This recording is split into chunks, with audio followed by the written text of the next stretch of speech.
Swastiastu, Salam, Namo Buddhaya, dan salam kebajikan. Perkenalkan, nama saya Dr. Silviana Wulandika, mahasiswa Magister Administrasi Rumah Sakit Universitas Sespati Indonesia kelas 37C. Kali ini saya akan membahas tentang topik yang sangat penting, yaitu tentang pencegahan stunting. Stunting merupakan kondisi gagal tumbuh pada balita akibat kurang gizi dalam jangka waktu yang lama. Terdapat paparan infeksi berulang dan kurang stimulasi. Stunting dipengaruhi oleh status kesehatan remaja, ibu hamil, pola makan balita, serta ekonomi budaya, maupun faktor lingkungan seperti sanitasi dan akses terhadap pelayanan kesehatan. Stunting dapat memiliki dampak jangka panjang pada pemeriksaan fisik, kognitif, dan sosial anak, serta berpotensi mempengaruhi produktivitas di masa depan.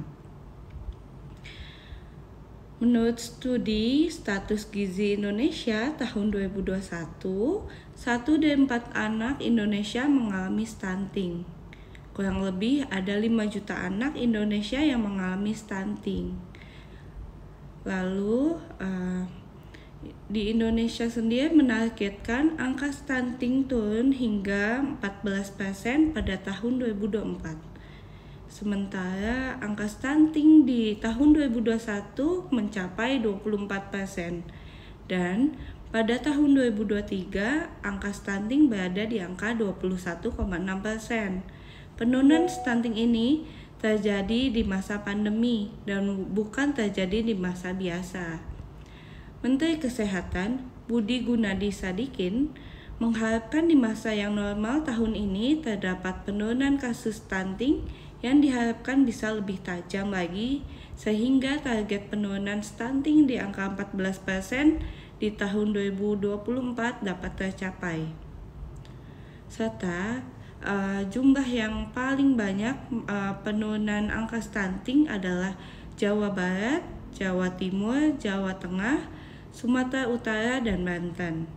Terdapat 23% bayi lahir sudah stunting, maka intervensi harus dimulai sebelum bayi lahir, bahkan sejak perempuan masih di usia remaja. Terdapat 5 permasalahan stunting di Indonesia. Yang pertama yaitu 8,3 juta dari 12,1 juta remaja putri tidak mengkonsumsi tablet tambah darah dan beresiko anemia. Yang kedua yaitu 2,8 juta dari 4,9 juta ibu hamil tidak periksa kehamilan minimal 6 kali. Yang ketiga, hanya 46.000 dari 300.000 posyandu yang aktif beroperasi. Poin 4, 6,5 juta dari 22 juta balita tidak dipantau pertumbuhan dan perkembangannya. Lalu yang terakhir, 1,5 juta relawan kader belum memiliki standarisasi kemampuan. Terdapat perbedaan antara balita normal dan stunting. Terlihat dari sisi tinggi badan, balita stunting terlihat lebih pendek dari balita seusianya. Namun, perbedaan yang tidak terlihat antara keduanya adalah otak anak stunting tidak terbentuk dengan baik dan dapat berdampak panjang. Pemerintahan telah berusaha melakukan gerakan cegah stunting dengan 5 kegiatan, yaitu gerakan aksi bergizi, gerakan bumi sehat, gerakan posyandu aktif, gerakan jambore kader, dan yang terakhir adalah gerakan cegah stunting itu penting. Gerakan aksi bergizi itu adalah gerakan yang membentuk kebiasaan olahraga, sarapan, dan konsumsi tablet tambah darah untuk menurunkan anemia pada remaja di Indonesia. Untuk gerakan bumi sehat, yaitu meningkatkan pemeriksaan dan pengetahuan bumil untuk meningkatkan kesehatan bumil.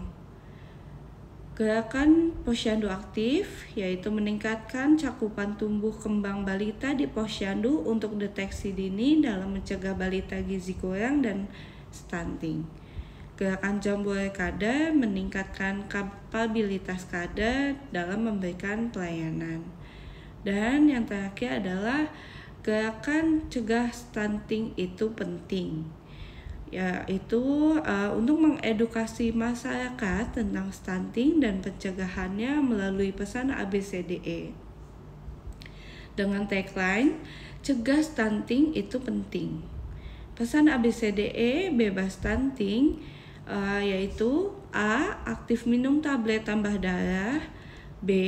Bumil teratur pemeriksa kehamilan minimal 6 kali. Untuk pemeriksaan kehamilan minimal 6 kali, 2 kalinya itu oleh dokter menggunakan USG. Yang C. Cukupi konsumsi protein hewani, yaitu dengan konsumsi protein hewani setiap hari bagi bayi usia di atas 6 bulan. Yang D. Datang ke posyandu setiap bulan. Datang dan lakukan pemantauan pertumbuhan dan perkembangan serta imunisasi balita ke posyandu setiap bulan. Lalu yang E yaitu eksklusif ASI 6 bulan dan dilanjutkan hingga usia 2 tahun. Mari kita ingat bahwa pencegahan stunting adalah tanggung jawab bersama. Kita dapat berkontribusi dengan menyebarkan informasi ini kepada orang di sekitar kita, mendukung program pencegahan stunting, dan melakukan tindakan nyata dalam peran masing-masing. Dengan kerjasama, kita dapat menciptakan masa depan yang lebih baik dan lebih sehat bagi generasi mendatang. Terima kasih sudah mendengarkan presentasi tentang pencegahan stunting ini. Assalamualaikum warahmatullahi wabarakatuh.